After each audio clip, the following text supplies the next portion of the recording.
वाराणसी पहुंचे केंद्रीय राज्य मंत्री रामदास अठावले ने सर्किट हाउस में मीडिया से बातचीत में बहुजन कल्याण यात्रा जो कि 26 सितंबर को सहारनपुर से निकली थी उसके बारे में विस्तार से बताया। केंद्रीय राज्य मंत्री अठावले ने बताया पूरे उत्तर प्रदेश के 75 जिलों में यात्रा निकली है जिसका उद्देश्य लोगों को बताना है बाबा साहेब अम्बेडकर की असली पार्टी आरआईपी ही है। उन्होंने बसपा पर आरोप लगाते हुए कहा कि बसपा को सिर्फ चुनाव लड़ने में इंटरेस्ट है, उन्हें किसी के विचार से कोई मतलब नहीं। उन्होंने कहा नरेंद्र मोदी के नेतृत्व में देश का विकास हो रहा है, हम लोग जन जन तक विकास पहुंचाने का काम कर रहे हैं। उन्होंने साफ तौर पर सपा बसपा पर निशाना साधते हुए कहा उनके शासनकाल में लोगों के बीच में जाति धर्म की दुर्भावनाओं को फैलाने का काम किया गया। केंद्रीय राज्य मंत्री रामदास अठावले का कहना है 8 से 10 सीटें हमें मिलनी चाहिए, लेकिन ये हम सब मांग करेंगे। हमें ऐसा लगता है अगर हमारे रैली सफल होती है तो बीजेपी हमें 10 से 12 सीटें दे सकती है। उन्हें उम्मीद है 10 से 12 सीटें उन्हें मिलेंगी। महंगाई के सवाल पर कहा महंगाई तो है, लेकिन भारत सरकार ने टैक्स कम किया, राज्य सरकारों ने भी टैक्स कम किया जिससे महंगाई थोड़ी कम हुई।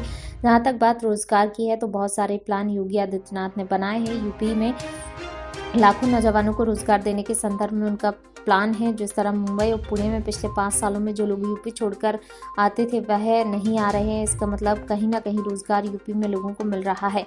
ओवैसी के बयान पर कहा कि जिस तरह से कृषि कानून वापस लिया गया उसी तरीके से एनआरसी और सीए को भी सरकार वापस ले, इस पूरे मामले पर उन्होंने चेतावनी दी। इस पर रामदास अठावले का कहना रहा अगर हर कानून के बारे में इस तरह से व्यक्ति बोलने लगे वापस ले लो तो फिर मंत्रिमंडल का मतलब क्या रह जाएगा। अगर कानून को वापस लेने का काम सरकार करते रहे तो देश चलाना मुश्किल हो जाएगा। मालेगांव सहित कई जगह पर हुई हिंसा के मामले को लेकर बीजेपी को सीधे तरीके से निशाना बनाए जाने के सवाल पर कहा विपक्ष ने गड़बड़ किया, इसकी पूरी जांच हो रही है, जांच होकर के दोषियों के खिलाफ कार्रवाई की जाएगी। उन्होंने वरुण गांधी द्वारा प्रधानमंत्री को पत्र लिखकर किसानों के मुकदमे को वापस लिए जाने के मामले पर कहा हर बात प्रधानमंत्री बोल नहीं सकते, लेकिन किसानों की मांग पर सरकार काम कर रही है, उनकी मांग है तो सरकार विचार करेगी। रोहित सेठ की रिपोर्ट। जाएंगे क्या या अभी बहुल क्षेत्र है उधर जाएंगे? पश्चिम यूपी में तो बहुत ज़्यादा सीटें पर हम नहीं अग्रेगी, लेकिन दूसरे पूर्वांचल है, बाकी के जगह पर है, ऐसे जगह पर मतलब जहाँ जहाँ हमारा यूनिट अच्छा है वहाँ मतलब जहाँ के कैंडिडेट हमारा इलेक्टिव मेरिट वाला है ऐसी सीटों की मांग करेगी और वो सीट हम जीत कर लाएगी। सर अभी पूर्वांचल में क्या लग रहा है, कौन कौन सी सीट आप लोगों के लायक है जिस पे आप चुनाव लड़ना चाहते हैं?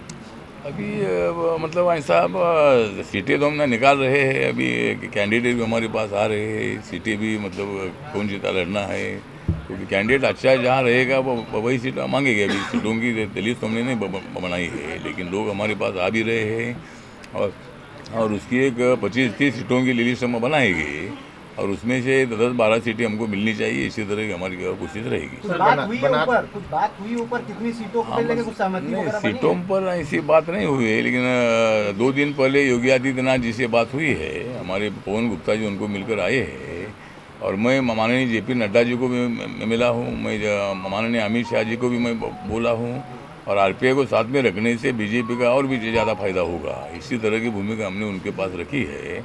अभी इतना ही है कि हमारी जो रैली हमने 18 दिसंबर को तय की है और उसमें माननीय योगी आदित्यनाथ जी को मैं बुलाना चाहते हैं, लेकिन उनके सभी प्रोग्राम तय है तो उसमें डेट हमारी कौन सी एडजस्ट होती है वो हमको ये सब वीक में बताने वाले हैं।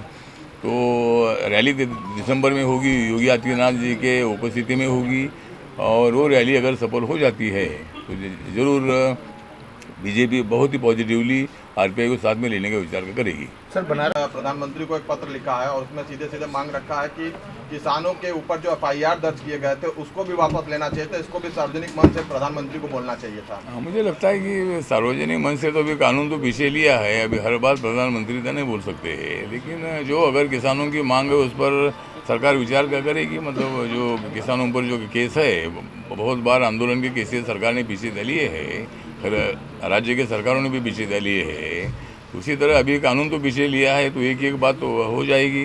तो इसीलिए अगर उनकी मांग है तो उस पर सरकार विचार क्या करेगी।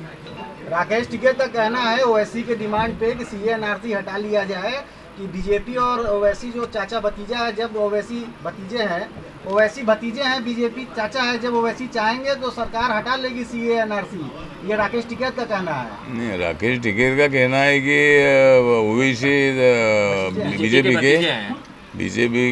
बीजेपी के भतीजे है अगर ओवैसी बीजेपी के भतीजे है तो राकेश टिकैत हमारे चाचा है। चलो ठीक है, थैंक यू। चलो थैंक यू। महंगाई तो है, मतलब अभी जिस तरह पेट्रोल डीजल के भाव बढ़े थे, दुनिया के बाजार पेट में मतलब मार्केट में पूरे रेट बढ़े थे, इसीलिए इधर भी बढ़े थे। लेकिन अभी भारत सरकार ने भी टैक्सेस कम कर दिए हैं, राज्य सरकारों ने भी टैक्सेस कम कर दिए हैं, उससे महंगाई थोड़ी कम हो रही है। और इसीलिए मुझे लगता है कि बेरोजगारी का जो मुद्दा है, तो लोगों को रोजगार देने के बारे में बहुत सारे प्लान माननीय योगी आदित्यनाथ जी ने बनाए हैं, और उत्तर प्रदेश के लाखों नौजवानों को रोजगार देने के संबंध में उनका प्लान है। तो अभी भी मतलब उसी तरह के रोजगार देने का काम हो रहा है। जिस तरह मुंबई में, पुणे में और यूपी छोड़कर लोग बाहर आते थे, लेकिन अभी 5 सालों में मुझे लगता है कि इतने लोग बाहर मतलब यूपी छोड़कर उधर मुंबई नहीं आ रहे हैं। तो इसका मतलब उनको यहाँ रोजगार में मिल रहा है। तो और भी रोजगार देने के बारे में ज़रूर सरकार के पास प्लान है, और सरकार जरूर उसका विचार करेगी। ये पूरा आंदोलन एक तरीके से मुझे लगता है कि एमएसपी के संबंध में जो मांग हो रही है, तब इस पर भी पहले चर्चा हो सकती है। जब 11 बार नरेंद्र सिंह तोमर जी ने विज्ञान भवन में नेताओं के साथ मीटिंग की थी, तो नेताओं का कहना यही था कि भाई कानून पीछे ले लो। इसीलिए मतलब उस पर भी चर्चा हो सकती है, जो किसानों की मांग है। तो जो लीडर अपोजिशन के हैं, उन्होंने जब अभी बिल आएगा तो उसमें इस विषय को रखना चाहिए, और उस पर क्या विचार हो सकता है उसका पॉजिटिव सरकार विचार करेगी। सरकार चाहती है कि आंदोलन में खत्म हो, आंदोलन बार बार करना अच्छी बात नहीं है, किसानों को तकलीफ देना अच्छी बात नहीं है। लेकिन एमएसपी के बारे में जो उनका कहना है, उस पर पॉजिटिवली सरकार विचार कर सकती है। दूसरी बात आपने कहा कि पार्टी को छोड़कर कई नेता लोग, कई कार्यकर्ता हमारी पार्टी में आ रहे हैं। उसी तरह हमारी कोशिश जारी है, और आने वाले विधानसभा के चुनाव में रिपब्लिकन पार्टी बीजेपी के साथ रहेगी। और अगर बीजेपी के पास हमारी कोशिश है कि भाई 8-10 सीटें हमको मिलनी चाहिए, और आरपीआई को साथ में रखने से दलित वोट जो है ये डाइवर्ट करने में मतलब बीजेपी को उसका अच्छा फायदा होगा। और बीजेपी को पहले जो 312 सीटें मिली थी, उससे भी ज़्यादा सीटें तो मिलेगी, ऐसा हमें पूरा विश्वास है।